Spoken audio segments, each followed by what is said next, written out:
இத நகைச்சுவை என்று சொல்றதா, அல்லது இயல்பான நிலைமை என்று சொல்றதா எனக்கு தெரியல. ஒரு புத்தர் சிலை சம்பந்தமான ஒரு பதிவு மக்களே. இது உண்மையான சம்பவம். இப்ப ஒரு கொஞ்ச நேரத்துக்கு முன்னால தான் நடந்தது. அப்ப நான் தோண்டோவு போயிருந்தேன். என்னுடைய வாடிக்கையாளர் ஒரு ஆள சந்திக்கிறதுக்கு. அப்ப அவர் அ பிரதான வீதியில சந்திக்கணும்னு சொன்னார். நான் சொன்னேன், "இல்ல ஒரு உள்ளுக்க வீதியில வாங்க" என்று சொன்னால், இந்த வாகன நெரிசல், சன நெரிசல் இருக்காது. காய்ச்சிட்டு போலாம்ன்னு. அன்பு தமிழ் உறவுகளுக்கு வணக்கம். வாழ்தல் இனிது. நான் முழக்கம் திரு. அப்ப ஒரு சின்ன ஒரு உள்ளொழுங்கைன்னு சொல்றது. ஊர்ல ஒழுங்கைன்னு சொல்லுவாங்கல்ல. அதுல போகும்போது ஒரு புத்தர் சிலை ஒன்று இருந்தது. அப்ப கண்மணி வந்து வெளியில அ அந்த இயற்கை உபாதைகள கழிக்கிறதுக்கு வெளியில போறதுக்கு வழிகிட்ட, அப்ப நானும் பார்த்து போட்டு, கண்மணிய தொறந்து விட்டு போட்டு, நான் அந்த புத்தர் சிலைய போய் படம் எடுத்துக் கொண்டிருந்தேன். அதாவது உங்களுக்கு ஏதாவது பதிவு போடுவோமா? என்று சொல்லி படம் எடுத்துக் கொண்டிருந்தேன். படம் எடுத்துக் கொண்டிருக்க, வீட்டுக்காரன் வெளிய வந்தார். வீட்டுக்காரன் வெளிய வந்துட்டு, "நீ தமிழான்னு" கேட்டார். அப்ப கண்மணி பின்னால கொண்டு ஓடி திரிஞ்சோனே, நான் உடனே கண்மணிய புடிச்சு கொண்டு போய் காருக்குள்ள பூட்டிட்டு நான் சொன்னேன், மன்னிக்கணும். என்றால் இங்க டொரண்டோல ஒரு சட்டம் ஒன்று இருக்கு. நாய் வந்து கட்டித்தான் வச்சிருக்கணும். லீஸ்ல வச்சிருக்கணும்னு சொல்லி. அப்ப நான் லீஸ் கொண்டு திரியிறேன் இல்ல. கண்மணிக்கு ஏன்டா கண்மணி சொல்லு கேட்கும். அன்னு சொல்லிவிட்டு கண்மணிய உள்ளுக்குள்ள விட்டு போட்டு, அவருக்கு சொன்னேன், "நான் இந்த புத்தர் சிலைய பார்த்தேன் நான்" அப்படின்னு சொன்னோனே, பின்ன அவர் தமிழான்னு தானே கேட்டார். நான் கேட்டோனே, "ஓ! நான் தமிழ் தான்" ன்னு சொன்னோனே, அப்ப உடனே அவர் சொன்னார், "நீ அ ஸ்ரீலங்காவா?" ன்னு கேட்டார். நான் சொன்னேன், "ஓ! நான் ஸ்ரீலங்கா தான்" ன்னு சொன்னேன். அப்ப அவர் சொன்னார், "தமிழான்னா?" "தமிழ் தான்." அப்ப நீங்கள் வந்து இந்த புத்தர் பௌத்த சிங்கள பேரினவாதத்தின் ஆதிக்கம் மிகவும் வெறியா போனதால தான் கனடாவுக்கு புலம்பெயர்ந்த சூழல் உங்களுக்கு வந்தது என்று கேட்டார். நான் சொன்னேன், "ஓ! அப்படித்தான்." உங்களோட தலைவர் வந்து ஆயுதம் ஏந்தியிருக்க தேவையில்ல. ஜெயவர்த்தனா வந்து ஒரு சிறந்த புத்தனா இருந்தார் அண்டுறது எனக்கு தெரியுமாண்டார். நான் சொன்னேன், "ஓ! அப்படித்தான்."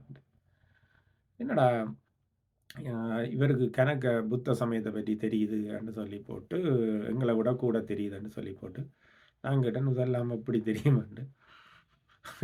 அவர் சிரிச்சு போட்டு சொன்னார், "இதால போற வார தமிழாக்கள் எல்லாம் தனக்கு வகுப்படுத்தி களைச்சு போனாராம் தான்ன்னு சொன்னார்."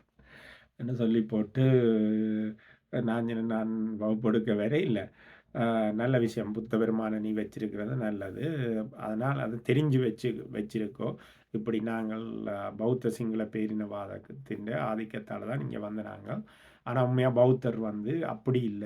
அத இந்த சிங்கள பேரினவாதம் வந்து அதுக்குள்ள இந்த இனவாத வெறிய கலந்துட்டுது.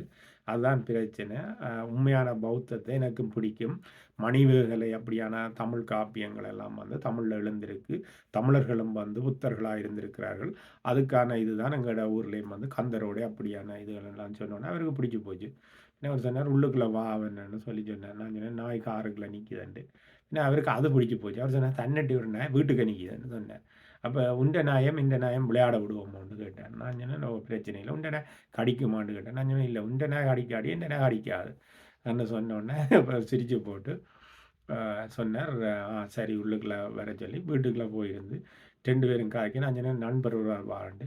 சரி அவரையும் உள்ளுக்க வர சொல்லுன்னு சொன்னார். இப்படி காய்ச்சி கொண்டிருக்கும்போது, அப்ப அவர் புத்த சமயத்த பத்தி டீப்பா போயிட்டுது. அப்ப போனோனே அவர் சொன்னார், தன்ட மகள் தானாம் இந்த புத்தர்ட்ட சிலைய கொண்டு வந்து வெளியில வச்சது. விரும்பி அவளுக்கு இந்த மாரி புத்த சமயம் ஒரு டீப்பா ஆழமா தெரியாது.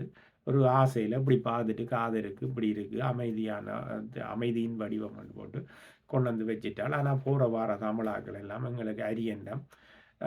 நீ சிங்களவனா? அதா இதா அப்படி கேட்கிறது.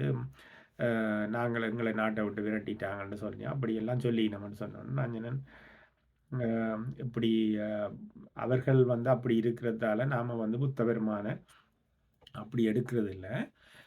நானும் வந்து புத்தர பத்தி நல்லா படிச்சிருக்கிறேன். இந்த நம்முடைய இந்து நெறி அல்லது சைவ நெறியில இருக்கக்கூடிய 7 கோட்பாடுகள்ல 2 கோட்பாட்ட புத்தர் கொண்டு போய் தான் அந்த புத்த சமயத்த போதிச்சவர். அத ச அரபிந்த கோஸ் வந்து திருப்பி அந்த மக்கள திருப்பி எடுக்கிறதுக்காக இந்து மதத்தில வந்து இப்படி ஒரு மறுமலர்ச்சிய கொண்டு வந்து மீண்டும் கொண்டு வந்தோன்னா, அந்த பௌத்த மதம் கீழ போயிட்டுது. அதனால தான் தமிழர்கள் வந்து புத்தர்களாக அ புத்த சமயத்த தழுவுன நிலையிலிருந்து வெளியில வந்துட்டினோம் அப்படியான உண்மைய சொன்னோனே, அவர் இதுகள எல்லாத்தையும் கேட்டு போட்டு, அவர் என்ன சொன்னார், அப்படியான்னு சொல்லி போட்டு, அப்ப உனக்கு புத்தத்தில உண்மையா பிடிச்ச விஷயம் என்னன்னு சொல்லி என்ன கேட்டார். அதாவது ஒரு அதாவது உண்மையத்தான் நான் சொல்றேனான்னு அவர் என்ன பரிசோதிக்கல.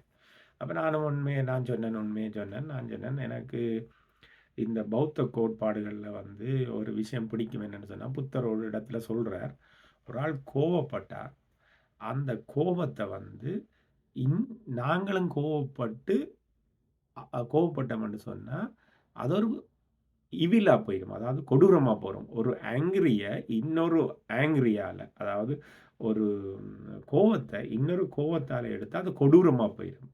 அப்படி செய்யக்கூடாது. அத அன்பால தான் எடுக்கணும்னு புத்தர் சொல்றார். அப்ப நான் சொன்னேன், திருவள்ளுவர் என்கிற எங்கட அ தமிழ் பிலோசபரும் வந்து இப்படித்தான் தமிழ் தத்துவஞானியும் இப்படித்தான் சொல்லியிருக்கிறார். அதான் புத்தர் சொல்லியிருக்கிறத வந்து நான் நல்லா எனக்கு அடிக்கடி நினைவுக்கு வாரது. அப்படின்னு சொன்னோனே, அவர் அப்படியான்னு சொல்லி போட்டு நிறைவா மக்களே என்ன நடந்ததுன்னு சொன்னால், ஒரு புத்தர் சிலை வீட்டுக்கு வரப்போகுது. அவர் சொன்னார், "உனக்கு என்ன விட புத்த மதத்திலேயும், புத்தர்லேயும் வந்து நல்ல அன்பும், தெளிவும் இருக்குது. அதனால இந்த புத்தர் எந்த வாசல்ல இருக்கிறத விட, உன்ட வாசல்ல இருக்கிறது நல்லது. நீ எடுத்துக்கொண்டு போன்னு." அப்ப நானும் என் நண்பரும் வந்து அவர் ஒரு நாதன் என்று சொல்லி அத எடுக்க பார்த்தா, அத எடுக்க முடியல. அது கீழ எல்லாம் அ கீழ போயிட்டுது அப்படி. அப்ப நான் சொன்னேன், "இந்த பொடியல கூட்டிக் கொண்டு வரேன். மக்கள கூட்டிக் கொண்டு வந்து சனிக்கிழமை வந்து எடுத்துட்டு போறேன்னு" சொல்லி சொன்னேன். அப்ப வார கிழமை வந்து ஒரு புத்தர் பெரிய சிலை ஒன்று வந்து வீட்ட வரப்போகுது மக்களே. இதுதான் அந்த கதை. வாழ்தல் இனிது. நன்றி, வணக்கம். நாமார்க்கும் குடியெல்லோம் நம்மனை அஞ்சோம் வாழ்தல் இனிது.